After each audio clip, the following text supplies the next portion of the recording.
When I was a sophomore in college at Virginia, I had a huge crisis in confidence.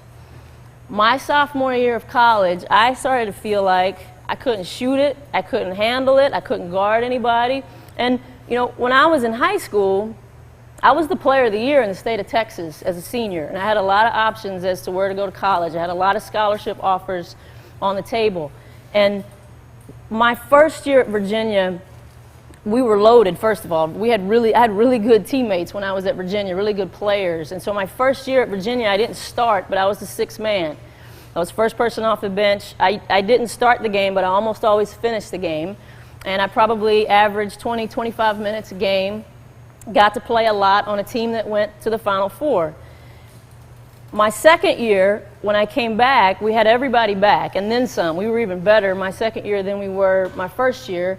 And I started out the season with the exact same role. I was still the sixth man. I was still getting 20, 25 minutes a game. I was still finishing games.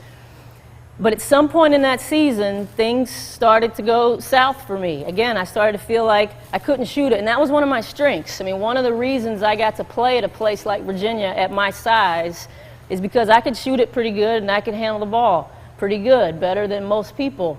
But all of a sudden, I didn't have any confidence in those things. I felt like people were just going to rip me every time I tried to go by them. It felt like the more I practiced my shooting, the worse it got. Basketball started to not be fun. Like, I would dread going to practice. I even dreaded the games after a point because I didn't like the way I felt when I was playing. I felt like I was going to mess up. I felt like I wasn't going to hit my shots. And again, it seemed like the harder I worked, the worse it was getting. And I started at some point in the season, as I began to lose confidence in myself and as my play suffered, my coach started to lose confidence in me.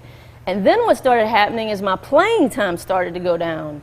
And that brought on a whole new level of stress and worry and me sort of beating myself up and not feeling confident and not feeling like I could play anymore because my minutes it seemed like every game I played less and less. And I'd never had to deal with that before. I'd played the whole game all through high school and played a lot my first year at Virginia, so all of a sudden my minutes were starting to go down.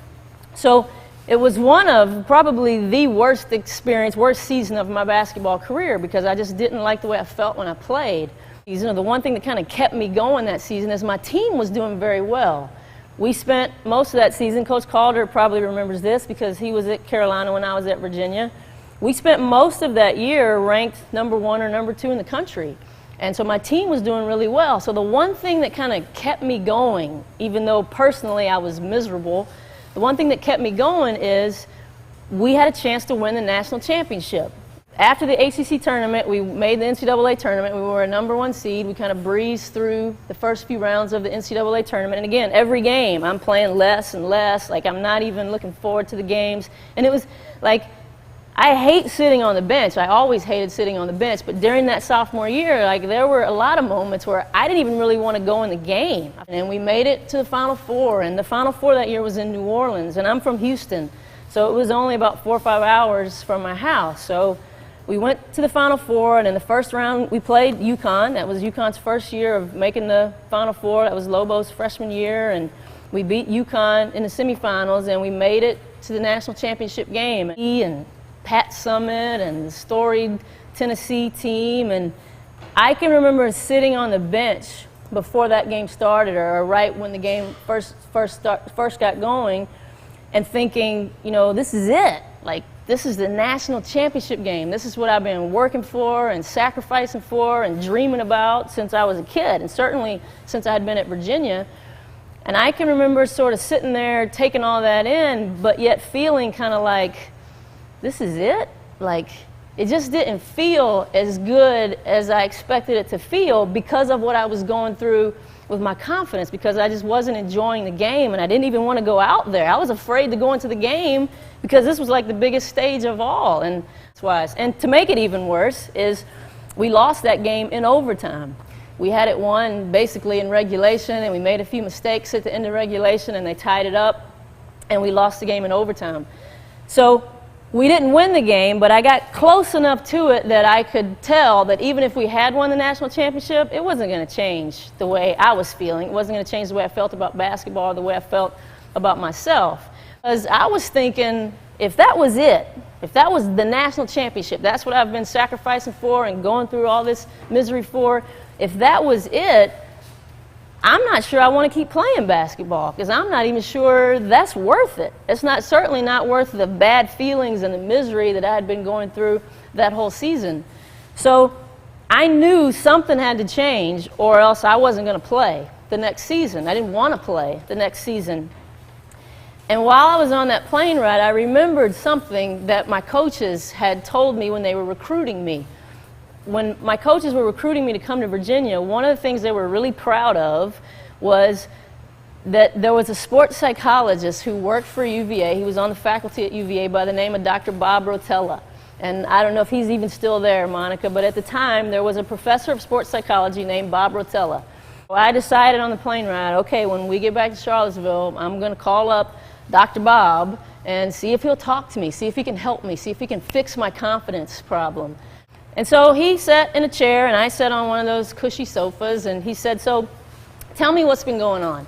And he kind of knew, because anyone who followed our team had sort of seen what had happened to me. I mean, I went from being one of the players that played the most, that was always in there at the end, that was the key player on the team, to, as that season went on, I kind of started to not get to play at all. I think in the championship game I only played about 6 or 8 minutes by the end of the season. So he kind of knew that I had had a difficult season, but he said, so tell me what's been going on. So I proceeded to give him about the 45-minute version of the 5 or 10-minute version that I just gave you guys, about how I can't shoot it anymore, I can't handle a ball anymore, I can't guard anybody anymore, my teammates don't believe in me, my coach doesn't believe in me. I remember telling him, man, I feel like I was a better player as a senior in high school than I am right now as a sophomore in college. And I remember saying how it's just not fun anymore, practice isn't fun anymore, and on and on and on and on and on.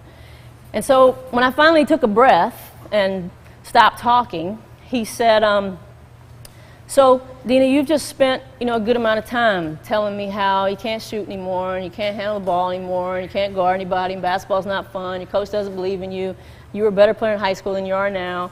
He said, is that what you've been thinking about all season? And I kind of thought about it for a second, and I said, well, yeah, actually, it is what I've been thinking about all season. And he said, well, Dena, you know what you need to do? And so I scooted up to the edge of the sofa, because I was ready for the great Dr. Bob to fix me. I was ready for the words of wisdom to fix my confidence problem. So I was listening real closely, and he said, Dena, what you need to do is you need to spend the rest of this spring and this upcoming summer just sitting around thinking about how good you are. I scooted up a little more, and I said, excuse me? And he said, yeah, you just need to sit around and think about how good you are. And I can remember asking a few follow-up questions, like I was wanting drills to do in the gym, or just something more tangible that he could give me, like this is the great Dr. Bob. I was hoping for something more, and so I asked a few more questions, but it was pretty clear, no more than 5 or 10 minutes later, that he was done. He didn't really have too much else to tell me. I thought, this guy's an idiot. I wanted to call Tom Kite right then and there and say, look, man, I don't know how much you're paying this guy, but he's an idiot. He's a fraud. He doesn't know what he's talking about. But after a couple of days of sort of marinating in that conversation and sort of revisiting what he told me, that turned out to be some of the best advice that anybody ever gave me.